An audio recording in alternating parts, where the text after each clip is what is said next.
Sino sa inyo ang may cellphone? Taas nyo ang inyong mga cellphone din. Text message from 1 Corinthians chapter 13, verse 13. St. Paul said, "And now these three will remain, faith, hope, and love. But the greatest of these three is love." Maglalaho ang kakayahan maghayag ng salita ng Diyos, maglalaho ang kaisipan ng tao, subalit tatlo ang mananatili: pag-ibig, pananalig, pag-asa, at pag-ibig. Saan kayo sa tatlong yon? Kailangan natin ang tatlo: faith, hope, and love. But the greatest of these three gifts is love. Faith is a gift from God, and so with hope in love. But the greatest of these gifts is love. Isagay nyo ang salitang love. Kaya ang ginagawa natin ngayon ay pinagninilayan natin ang tatlong ito. Pag Sabado, ang salitang faith. Pag Martes, love. Pagkatapos ng love, babalikan natin ang hope. Ang ating password, the third letter of love. Ano yon? Letter V, as in Bilarde. Okay. What does V stands for? First V stands for voluntary. Ang pag-ibig ay isang kusang loob na binibigay ng Diyos sa atin. Kusang loob, hindi tutukan, hindi sa pamagitan ng pagpikot. Ang tugon natin sa pag-ibig ng Diyos ay ganun din, voluntary. Saan nyo masusumpungan yan?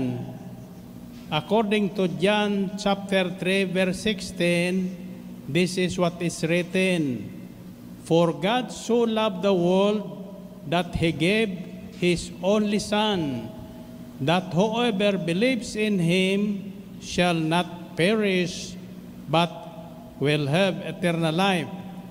According to 1 John chapter 4 verses 9 to 10, this is how God showed His love among us. He sent His one and only Son into the world that we might live through Him. This is love, not that we love God, but that He loved us and sent His Son as an atoning sacrifice for our sins. Sino ang unang umibig? Ang Diyos. Sabihin niyo, Panginoon, salamat po sa inyong dakilang pag-ibig sa akin na siyang naging sanhi ng aking pagbabagong buhay. Siyang sanhi ng aking tunay na kaligtasan. Kaya ako'y naririto upang ikaw ay aking pasalamatan, sambahin sa Espiritu at katotohanan. Sa pangalan ni Jesus. Amen. Amen.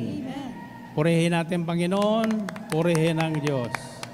Isigaw nyo ang salitang voluntary. Anong ibig sabihin ng voluntary? Kusang loob. Minahal tayo ng Diyos, di man tayo karapat-dapat ng kusang loob. Kaya huwag kayong matatakot lumapit sa Diyos. Kahit patong-patong ating kasalanan, hindi nagbabago ang tingin sa atin ng Panginoon. Sapagkat mahal niya ang lahat ng kanyang nilikha. Ika nga ng iba, we are the crown of His creation. ang tao ang pinakadakila sa lahat ng nilikha ng Diyos. Kaya tayo kinaiinggitan ng demonyo. Naalalaman yon, sa panginingan ng Diyos, tayo ay espesyal.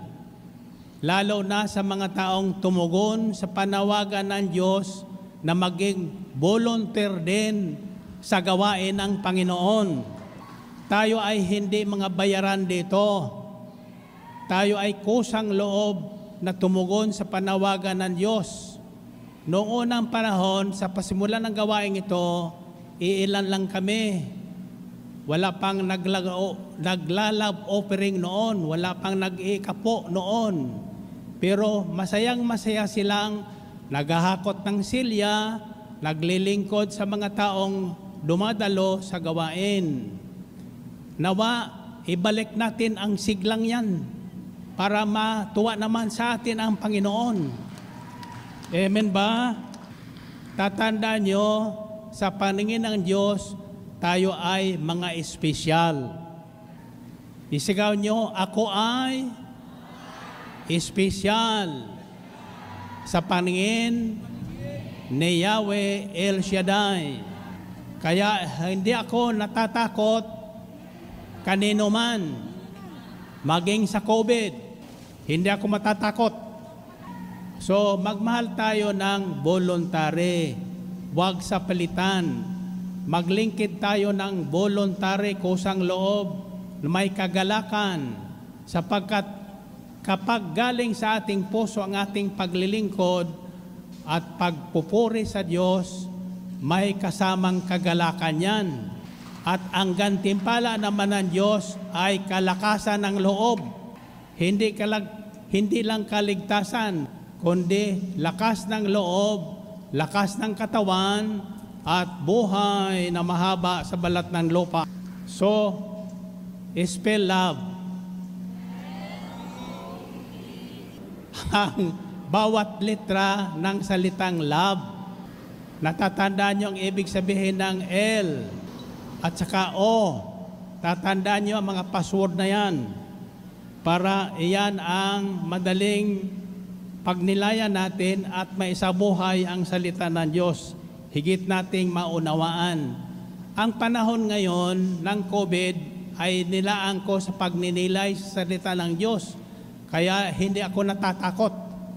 Ang sino mang nakababad sa pagninilay sa salita ng Diyos, hindi natatakot. Hindi inaalihan ng takot. Kahit 100 taon ko na, kahit minor de edad ka pa, hindi ka dapat matakot sapagkat mayroon tayong Diyos na makapangyarihan sa lahat ng bagay. I've got some burst banana, you take the moldy bread, you take the tape recorders, I've got CDs instead, and you keep your bad hangover. I've got some burst banana, you take the moldy bread, you take the tape recorders.